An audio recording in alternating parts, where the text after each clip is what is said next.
जिस दिन वो पोल खुलेगा ना तो वो सरकार हिल सकती है एकदम। लेकिन हम वो नहीं कहना चाहते क्योंकि हमको पता है, क्या पता वो हमको समझाने के लिए वो बातें बोले हों, क्या पता क्या हो सकता है उसमें हम नहीं बता सकते। लेकिन वो शब्द, वो कड़वी शब्द जो होते हैं वो शब्द नहीं यूज करना चाहिए, लेकिन यूज हुआ है हमारे ऊपर। नमस्कार, मैं हूं शिव पांडे और आज हम बात करने वाले हैं उत्तर प्रदेश के जौनपुर की। जौनपुर का वो दूल्हा हत्याकांड जो पूरे देश में सनसनी बना, जिसमें एक दूल्हे को गोली मारकर हत्या कर दी जाती है, दूल्हे को मौत के घाट उतार दिया जाता है। लेकिन उसके बाद उस पर सवाल खड़े हुए इस बात को लेकर कि आखिर जिन्होंने दूल्हे को मारा है वो आज भी घूम क्यों रहे हैं। सवाल खड़े होते हैं कि आखिर दूल्हे को मारने वाले लोगों के साथ भी जातिगत भेदभाव क्यों किया गया।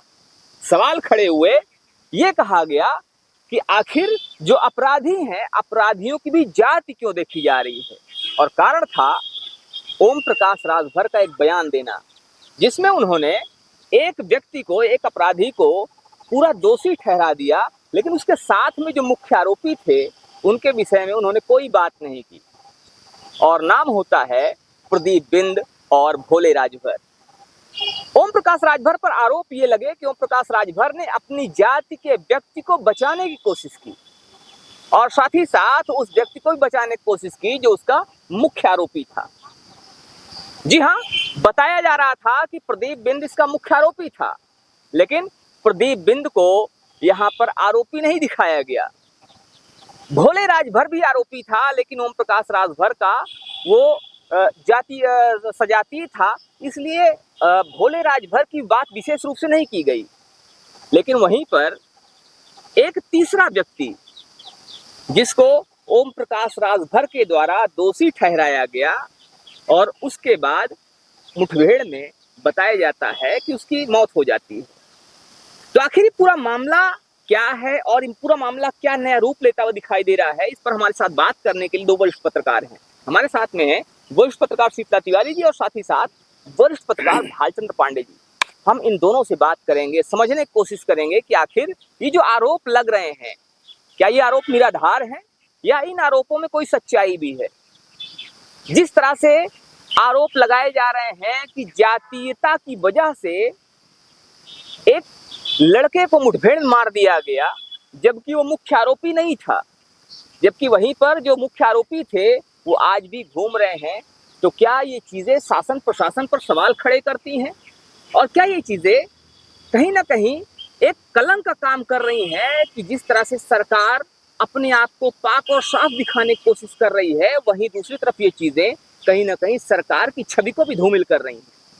तो ये बात करते हैं हमारे साथ मौजूद तिवारी जी से। तिवारी जी, क्या कहेंगे इस विषय को लेकर, जिस तरह से चीजें सामने आ रही हैं और जिस तरह से शासन प्रशासन पर भी सवाल खड़े हो रहे हैं, साथ ही साथ सरकार पर भी कहीं ना कहीं सवाल खड़े किए जा रहे हैं कि राजभर जो कि मंत्री हैं, ओम प्रकाश राजभर जी, उन्होंने अपने सजाती को बचाने की कोशिश की है, वहीं दूसरी तरफ जिसका मुठभेड़ में जिसकी मौत होती है उसको कहीं ना कहीं टारगेट किया गया है, ये कहा जा रहा है। इसमें सोशल मीडिया पर खबरें चल भी रही हैं, क्या कहेंगे इस पर आप? देखिए, सबसे पहले जो है बहुत बहुत नमस्कार हमारे जितने दर्शक हैं, भाई बहन जो है। पांडे जी, देखिए ऐसा है कि इसके पहले जो है शुरुआत करिए जौनपुर की जो है अनुराग यादव हत्याकांड से। अनुराग यादव हत्याकांड जो है पूरे देश विदेश में सनसनी मचा दिया था, तलवार से उसका गला काट दिया गया था। लेकिन उसमें भी हत्यारों को जो है कुछ भी नहीं हुआ, वह जेल गए और सरेंडर किए, अपने आप जो है वह बाहर चले, क्योंकि उसमें भी एक जो है कहा जा रहा है कि मंत्री का हाथ था, स्थानीय मंत्री का। चलिए, वो तो मामला धीरे धीरे करके ठंडे बस्ते में इसलिए हो गया कि वह जो है अनुराग यादव का पिता जो लालता यादव था वह कमजोर था। हत्यारा परिवार अनुराग यादव के पिता रामजीत यादव वह कमजोर थे और हत्यारा परिवार जो लालता यादव था वह मजबूत था। चलिए, उसको जो है छोड़ देते हैं। उसके बाद जो है यह मामला जो है जौनपुर दूल्हा हत्याकांड, पांडे जी 1 मई को जो है यह हत्या हुई थी और आज 7 जून है, 7-8 जून, यानी धीरे धीरे करके 38 से 40 दिन जो है इसको हो गए। लेकिन उसमें जो है पहले तो 25,000 इनाम रखा गया, उसके बाद 50,000, अब जो है इस समय 1-1 लाख के इनामी है। लेकिन अचानक जो है राजभर जौनपुर पहुंचते हैं और वह सीधे जो है तीसरे आरोपी को, यानी मुख्य आरोपी जो जैसा आपने बताया कि प्रदीप बिंद, फिर आपने बताया कि भोले राजभर और तीसरा रवि जो यादव है, तो रवि यादव को जो है उन्होंने मुख्य आरोपी बता दिया और उसका जो है इनकाउंटर हो गया। सीधे सीधे कहीं ना कहीं जो है यहाँ जातिगत देख करके, जैसा कि आरोप भी लगा रहे हैं, रवि यादव के घर वाले लगा रहे हैं, विपक्ष के नेता अखिलेश यादव लगा रहे हैं कि जाति देख करके यहाँ इनकाउंटर किया गया। तो जातिगत आपको याद होगा कि एक इनकाउंटर गाजीपुर में भी हुआ है, वहां भी यही हुआ कि जाति देख करके इनकाउंटर हो रहा है। यहाँ भी सवाल, यानी कहने का तात्पर्य जो है रवि यादव मारे गए। अब कुल मिलाए के रवि यादव के बाद जो है ये प्रदीप बिंद और उसके बाद भोले राजभर, ये दोनों फरार हैं। अभी तक इनका कोई पता होता नहीं है। लेकिन अब भोले राजभर, उनके जो वकील हैं वह कह रहे हैं कि सौम्या जो उनकी बहन है दूल्हा आजाद की, कह रहे हैं वो अभी नाबालिग है, वो कुछ जानती नहीं, फालतू चिल्ला रही है इस तरीके से।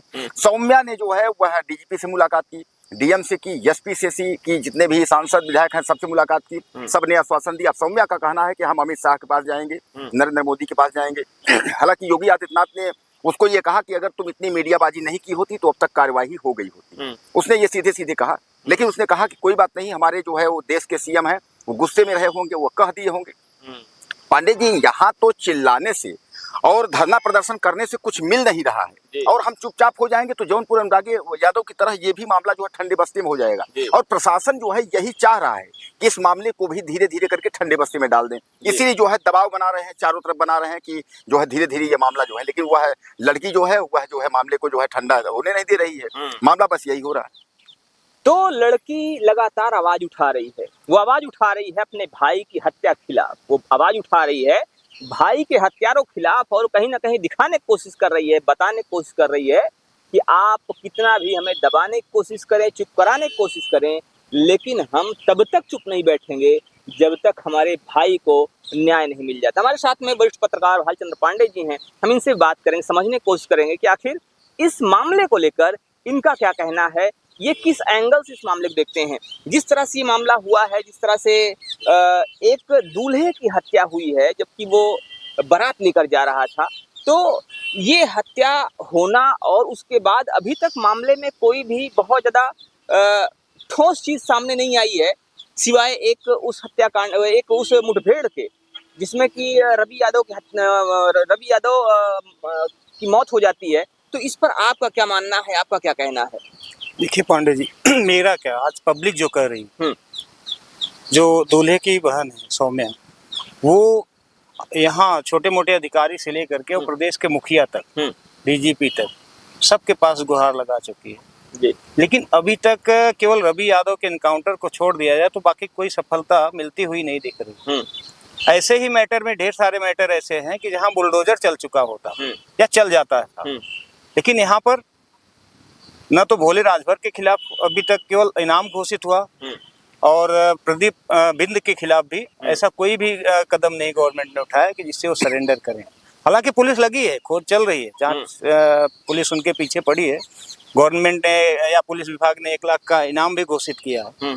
लेकिन इन सब के बावजूद भी जहाँ पर योगी के प्रशासन में बुलडोजर बाबा के नाम से प्रसिद्ध हैं, क्या वास्तव में इनके खिलाफ भी ऐसा कोई कदम उठाया जा सकता था, बुलडोजर चलाया जा सकता था भय या दबाव बनाने के लिए? यहाँ प्रश्न ये उठता है, क्योंकि ढेर सारे मैटर में देखा गया है कि जहाँ आरोपी फरार होते हैं उनके खिलाफ कहीं न कहीं बुलडोजर की कार्रवाई अब तक हो चुकी होती है जी। लेकिन यहाँ पर अभी तक ऐसा कुछ हुआ नहीं है, और प्रश्न तब तो और भी ज्यादा गंभीर हो जाते हैं कि जब जाके ओम प्रकाश राजभर जो कि प्रदेश सरकार के मंत्री हैं, वो खुलेआम कहते हैं कि आरोप रवि यादव पर लगा देते हैं, इनकाउंटर हो जाता है, और उनका जो सजाती है भोले राजभर है उसके खिलाफ केवल पुलिस जो है इनाम घोषित करती है, बाकी अभी तक उसके खिलाफ कुछ कार्रवाई होती हुई नहीं दिखती। तो ये प्रश्न चिन्ह जरूर उठता है कि क्या भोले राजभर का भाई जो सोले राजभर है वो जिला पंचायत सदस्य है और ओम प्रकाश राजभर पार्टी का जो है वो सदस्य भी है, तो उसका कहीं न कहीं इसमें हस्तक्षेप है। इसमें जो प्रश्न सत्ता के लिए भी बनता है और पुलिस प्रशासन के ऊपर भी उठता है कि क्या पुलिस प्रशासन अब इन लोगों के खिलाफ कोई बुलडोजर की कार्रवाई कर सकती थी जो नहीं की।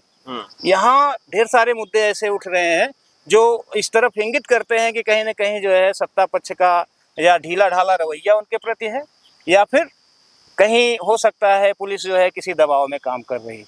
क्योंकि आप देखिए सौम्या राजभर अभी इसके पहले जो है वो मुख्यमंत्री के पास जाती है, मुख्यमंत्री हालांकि उसको एक बार समझाते, वो डांटना मतलब एक तरह का समझाने को कि मीडियाबाजी इस तरह की जो है कहीं कई कामों को जो है वो रोक देती है। तो हो सकता है योगी जी के कहने का आशय हो कि हो सकता है कार्रवाई हो सकती थी, लेकिन मीडियाबाजी के नाते कुछ रुक गए कदम, तो ये भी आशय निकाला जा सकता है। लेकिन अभी जो मुख्य जो मुद्दा है, क्या उनके खिलाफ कार्रवाई होगी, कब तक होगी, क्या वो पकड़ में आएंगे, क्या उनके खिलाफ भी इनकाउंटर होगा, क्या गवर्नमेंट या पुलिस जो है उनके खिलाफ भी बुलडोजर की कार्रवाई करेगी, ये भी प्रश्न है जो आने वाले समय में पुलिस द्वारा जवाब दिए जाएंगे या पुलिस के कार्यों द्वारा जवाब देना बाकी है। तो आने वाले समय में क्या कुछ होगा ये देखने वाली बात होगी। क्या जो अभी अपराधी घूम रहे हैं उनके खिलाफ कार्रवाई होगी, क्या उनके खिलाफ बुलडोजर चलेगा, या ये चीजें ऐसी चलती रहेंगी? क्या सारी चीजें राजनीतिक दबाव में हो रही हैं? ये भी कई लोग सवाल खड़े कर रहे हैं, क्योंकि जिस तरह से अपराधी अभी भी फरार हैं, पकड़े नहीं गए हैं, और उसके बावजूद उन पर कोई कार्यवाही अभी तक विशेष रूप से देखी नहीं जा रही है, ऐसा लोग आरोप लगा रहे हैं। तो इस पर आने वाले समय में क्या कुछ होता है, क्या कुछ निकल कर सामने आता है, देखने वाली बात होगी। फिलहाल आपका इस विषय पर क्या मानना है, आप भी हमें जरूर बताइएगा। बने रहिए हमारे साथ खबरों के अपडेट के लिए। मिलते हैं फिर से, तब तक के लिए जय हिंद।